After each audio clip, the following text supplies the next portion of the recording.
Bismillahirrahmanirrahim. Assalamualaikum warahmatullahi wabarakatuh. Teman-teman semua, bertemu dengan saya Ahmad Sofyan Hadi.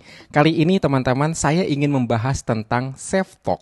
Self talk itu apa? Self talk itu berbicara kepada diri sendiri. Nah, jadi ketika Anda mengatakan jangan-jangan hari akan hujan ya, itu Anda sedang berself talk, sedang berbicara kepada diri sendiri. Nah, seringkali tanpa disadari, self-talk ini mempengaruhi pikiran kita. Contoh ketika seseorang mengatakan, nih zaman makin susah aja nih, harga-harga semakin naik. Maka dia memprogram pikirannya dengan kesusahan dan harga-harga semakin naik. Apa dampaknya dari dia berpikir seperti itu? Nah, teman-teman semua, perlu Anda ketahui bahwa sebenarnya kita semua sedang berada dalam sebuah perjalanan garis waktu, dari waktu yang bernama dulu menuju waktu yang bernama nanti. Oke, saya akan garis di sini teman-teman semua, Anda perhatikan. Nah, kurang lebih seperti ini. Jadi sepanjang jalan kita melewati, nah ini Anda katakanlah ya.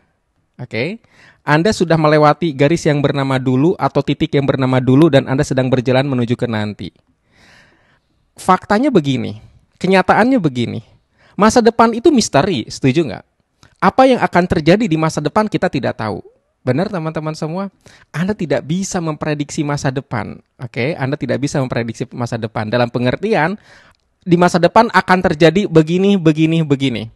Pada hakikatnya tidak tahu. Nah, teman-teman semua, karena kita tidak tahu apa yang akan terjadi di masa depan, ini misteri. Tapi misterinya ini luar biasa. Sebenarnya di masa depan ini banyak peluang. Oke, banyak peluang, banyak potensi. Saya sebut aja peluang, banyak potensi.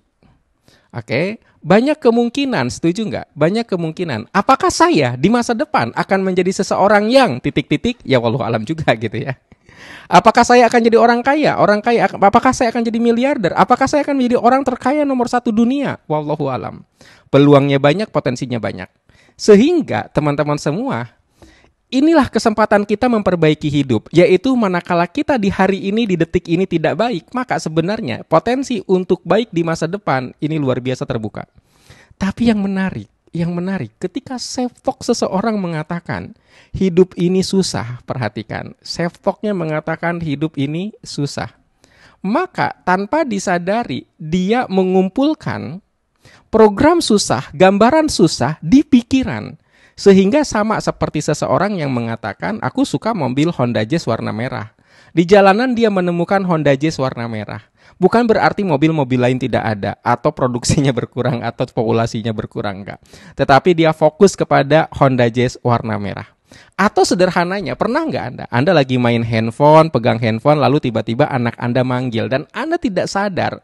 Mungkin Anda sadar, tapi Anda abai. Saking fokusnya kepada konten yang ada di handphone. Maka manakala pikiran kita diisi dengan sesuatu, maka seluruh perhatian kita, panca indera kita itu fokus ke situ teman-teman semua. Nah, tanpa Anda sadari ketika Anda mengucapkan kata-kata tertentu dalam hati, hidup ini susah, Anda hanya akan mengisi ruang pikiran Anda dengan kesusahan dan hanya akan fokus kepada kesulitan di masa berikutnya. Sehingga ketika datang kemudahan, Anda abai, nggak sadar. Ketika datang sebutlah hal-hal yang menyenangkan, Anda abai, nggak sadar. Bahkan ketika ada orang ingin memberi Anda peluang, Anda abai, Anda tidak sadar karena sudah memprogram ini. Oke, maka penting teman-teman semua untuk memperbaiki self-talk. Nah, yang menarik, seringkali kita mengatakan, oke, kalau gitu gampang, saya akan mengatakan saya kaya, gitu kan. Nah, Anda lupa bahwa pikiran kita itu ada yang disebut critical area.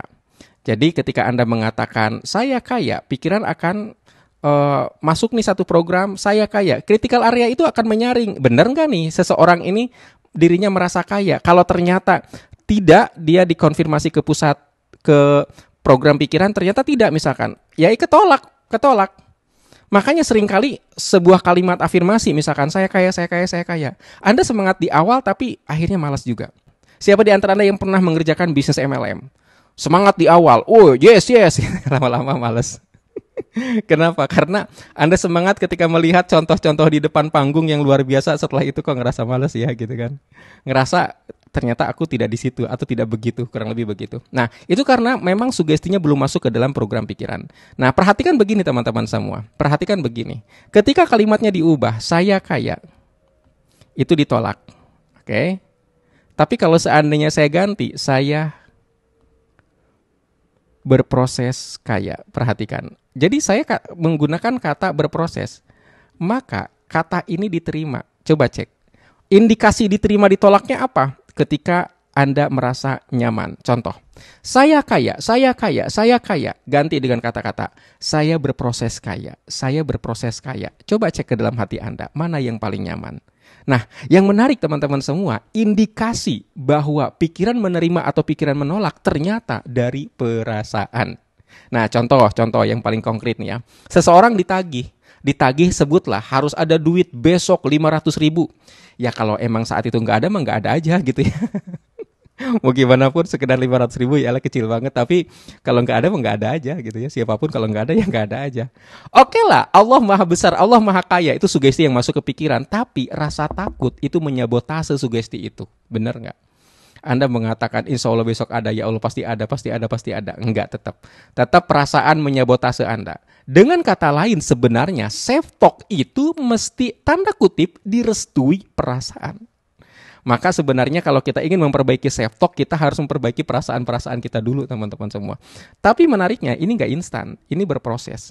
Tapi ketika Anda misalkan setuju atau katakanlah untuk memperbaiki hidup, maka Anda harus melalui prosesnya. Pertama, Anda perbaiki perasaan-perasaan Anda dengan cara lakukan terapi. Yang kedua adalah perbaiki self-talk Anda. Sebab sayang, baik Anda mempelajari self-talk ini ataupun tidak, pada kenyataannya hidup Anda selaras dengan kualitas self-talk Anda sendiri. Sayang kalau seandainya diabaikan. Pertanyaannya, Anda mau belajar sendiri apa dibimbing? Kalau Anda mau dibimbing, kami ada program 14 hari memprogram ulang pikiran dengan self-talk atau MUPS. Silahkan daftar segera.